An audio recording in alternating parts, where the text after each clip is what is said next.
Hello everyone, welcome back to my channel. If you are new here, my name is Layla and today I'm going to be going over my budget and money goals for September 2023.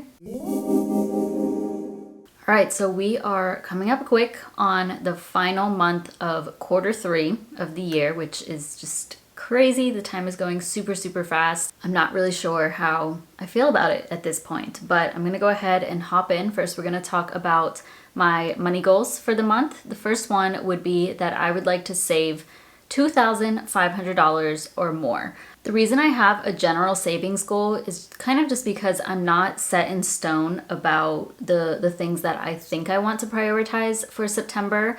I will say that for August, my main focus has been my furniture sinking fund, and I'm pretty positive I will be able to complete that. So that's going to reach $6,000 by the end of August, or at least I believe so.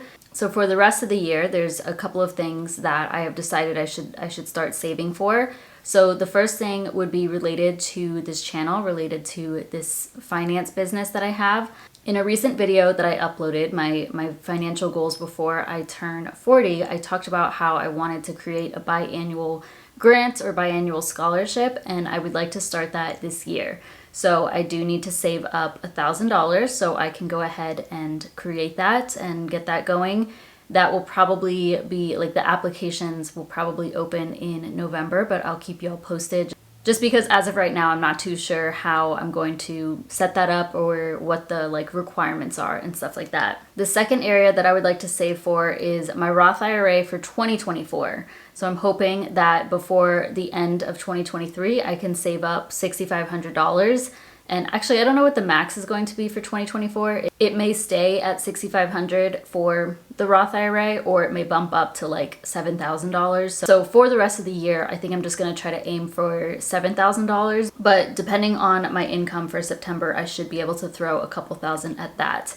I don't need as much for the grant, as I mentioned. So I think aiming to save for my Roth IRA would be a good next step, so that when I come to the beginning of 2024, I can just go ahead and max that out. At least I think that's what I'll do. Or it'll just be nice to have that money and have that option open to me. The second goal of mine for September is to make at least $3,000 from my online and extra income.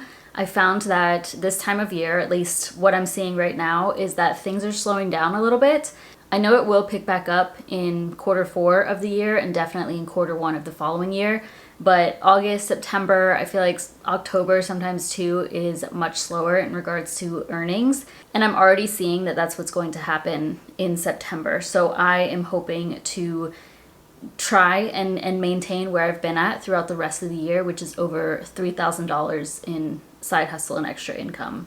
Now, I don't depend on that income because I have my full-time job, but that money is what allows me to reach these savings goals much faster. So if I don't make $3,000 or more from side hustle income, then I won't be able to put, the $2,500 to my current savings goals, in addition to all of my other expenses, which we are about to go through. So I think that's it for September. Otherwise, it's kind of just me. I think another thing I really want to aim for is being really strict with my budget, because in July and August, they were both really high spend months, and I think September I can kind of cut things back a little bit. You'll see that the categories that I had higher budgets for over the last couple of months are a little bit lower now, and I guess that'll be goal number 3, is to just really be strict with my budget and stay in budget, and not be as flexible as I have been. Okay, so we're gonna start with the income that I'm expecting to earn in September. So that will pop up on the screen. And we're gonna start with, of course, my work income, which should be the same, $4,051.74. This is my net income, so after taxes and after my 401k contributions. For my full-time job, I am currently a Salesforce consultant. If you're curious about getting into the Salesforce industry, I have some videos linked down below, as well as the Talent Stacker program, which is what helped me to transition into this career. Business income, I put $3,000, and this is business income and extra income or other income combined. This amount would be gross earnings, so I would have to pay taxes on this, which I do account for in my budget, you will see. But yeah, like I said, my goal is to make at least $3,000, because I think it's going to be a little bit of a stretch. It's going to be tough to do that. I know there is one big thing that outside of my business, there's one big thing that I can sell, and that should make me like several $100s, like maybe 700 or so. So I need to get on that. I've been really like procrastinating doing it because it's just like an inconvenience to go through that process of selling. But I do need to go ahead and knock that off my to-do list so I can get some income from that and be able to put it toward my savings goals, which is always exciting. So altogether, hopefully I should be able to work with over $7,000, but I'm also going to pull about $150 from my sinking funds, or up to $150, and I will show you where this comes into play when I go through my budget. Okay, so for my budget, by the way, if you are interested in this spreadsheet, it doesn't have the colors or anything, but I do have this template linked down below and you can get it for free. It will ask you to make a copy of it, but I do have some little notes on that sheet explaining how things work, but you can kind of see how everything is laid out with all of my videos. So all these blue cells are dedicated to sinking funds. The first one would be my taxes sinking fund. This is money that I set aside for tax purposes so that I can pay quarterly estimated taxes from my online income. And I'm budgeting about $600 there. Sometimes it's more, sometimes it's less. It just depends on how much I actually end up earning in the month. Next would be gift sinking fund. Every month I do $75. Car/car maintenance, that one is $100. Next is car insurance. That one is also $100, which I think I need to increase that. I mean, maybe after I pay a 6-month premium. So right now, I think my next one will be due in November. And last time, about $600 was enough to cover it, but or I recently switched and it was $600 or so. But going forward, I have a feeling it's going to increase just from what I've seen with my clients and what I saw like historically. Next is my beauty sinking fund. That is $75. And then the debt over it grant savings that I was talking about, I'm hoping I can do $500 for September and then $500 the following month. Honestly, this is probably the one that I will deprioritize. No, I don't know. I wouldn't deprioritize it because I want this ready to go by like November. So that means I need to save September, October. I don't know. We'll see. I'm hoping $500 here. And then my next sinking fund is for my Roth IRA for 2024. And I would like to do $2,000 there. I guess that's the one I would deprioritize because that is something I can focus on in 2024 if necessary. I also need to keep an eye on my income for 2024 and see if that's something I can even front load. If I can put the full amount to my Roth IRA at the beginning of the year, I'm not too sure, but I may come close depending on my income to the income limits, which is a great problem to have, but also kind of annoying to have to like pay attention to. So I just want to be careful with that. So that is something I would deprioritize because I have so much longer in 2024 and even into 2025 to focus on that. But overall, I would just prefer to be able to do that along with everything else. And then I did add one more thing on here. So my furniture sinking fund, even though I do expect to have the $6,000 by the end of August, I still want to keep adding to this just in case.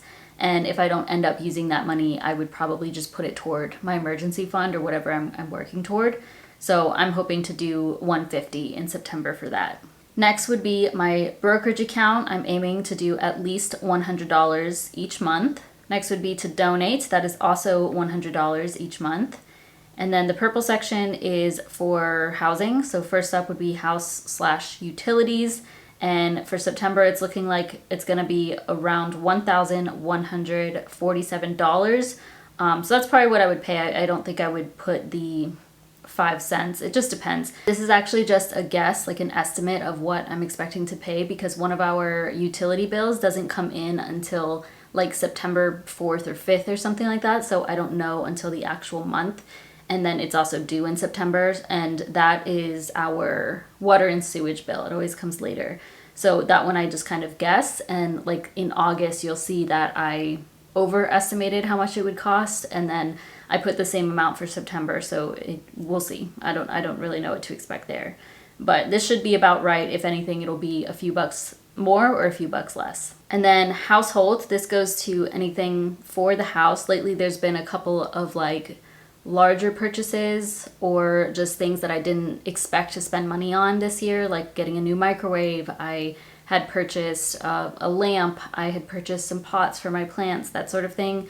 But really, this is primarily reserved for like cleaning supplies and laundry detergent, all that stuff. For September, I am budgeting $100. Orange section is for food. First up would be groceries. That budget is going to stay the same at $400. I really want to get tight with that though, because I have been going over budget with my food. I don't know about y'all, but okay, first of all, I have been shopping at Publix, which is significantly more expensive than other grocery stores. But it's just, I'm so picky about grocery stores. I just need like a certain vibe. And I if y'all have a Sprouts Farmers Market near you, that's where I prefer to shop, but I don't live near one anymore. And that was just my happy grocery place, you know? And now that I don't have that, I've like tried Kroger. I'm now trying Publix and just seeing how things lay out. It also depends on what they have. Like, I'm looking for organic produce, and Kroger doesn't have much of that, but Publix has a little bit more, but their prices for everything else is much more expensive. So like a bag of rice is more expensive at Publix versus Kroger. However, I have a hard time finding like organic things at Kroger that I would prefer to purchase. So I don't know, I need to do like 2 shopping trips sort of thing, but I really don't want to do that. So that's why to me it's like whatever, I'll just pay for it. But I also did purchase quite a few things over the last few months that were not necessary, so I can tighten up on that. Food out, I'm going to budget $75 for that. Next is gas for my car. I'm budgeting $60. That should be good. I will probably get gas twice. Will I need gas twice in September? Maybe. I don't know. It just depends. I can't really control that. I don't drive much though, which is good. Next is health and beauty. This one's going to be lower at $150. This might still be too high. I'm not planning to purchase too much. I do think I need to purchase a lotion because I'm about to run out of the one that I use. But other than that, I should be okay here. Next, dogs. This is money that I sent to my sister because she has our 2 dogs at her house. You'll see that I adjusted this. So this is going to be $162.01. And this is because of the Netflix. So I pay for Netflix for both myself and my sister. Her portion costs $7.99. So I have been excluding it from what I sent her for the dogs. Business, I'm budgeting $1,000. That should cover what I need to pay for. By the way, I did start excluding that from this number. You'll see that now this number here is counting for all of my spending, excluding my savings, excluding my investments, and now excluding my business expenses. And I also updated my goal tracker to reflect that. So in my August finance update, you will see that change. I think it makes sense to exclude it because it is an investment back into my business. Plus it's something that I can write off. Like it's not me truly just being like crazy with my spending type of thing. Netflix, that is $23.48. Like I said, that does include my sister's, and then I accounted for that difference in the dogs. Gym, that is $39.99.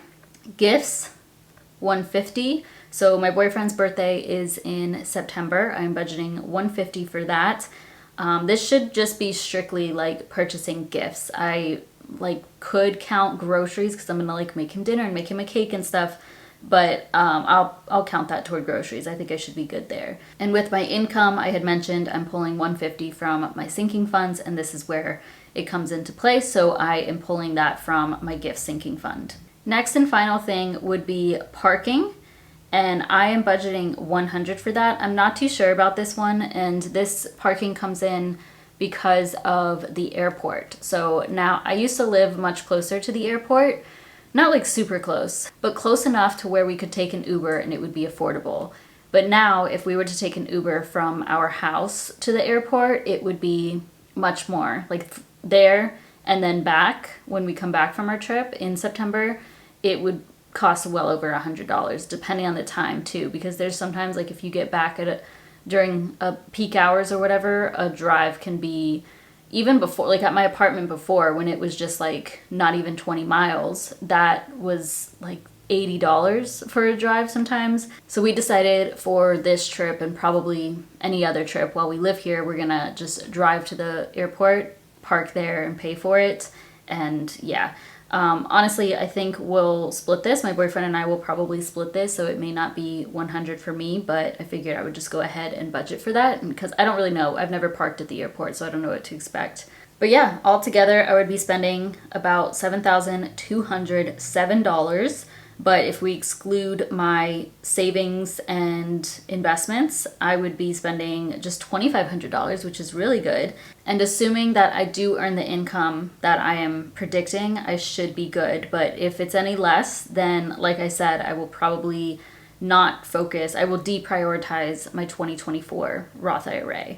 And just to clarify, that is just a sinking fund because I can't actually contribute. I can't actually invest to my Roth IRA anymore. I can't pre-invest for 2024. So that's literally just going to be savings in my Marcus high yield savings account. But all right, that is everything for September. Feel free to comment down below what your financial goals are for the month or how you're feeling going into the final few months of the year. Otherwise, thank you so much for watching. Please give this video a thumbs up and subscribe if you haven't already. It really supports my channel, and I'll see you in my next one.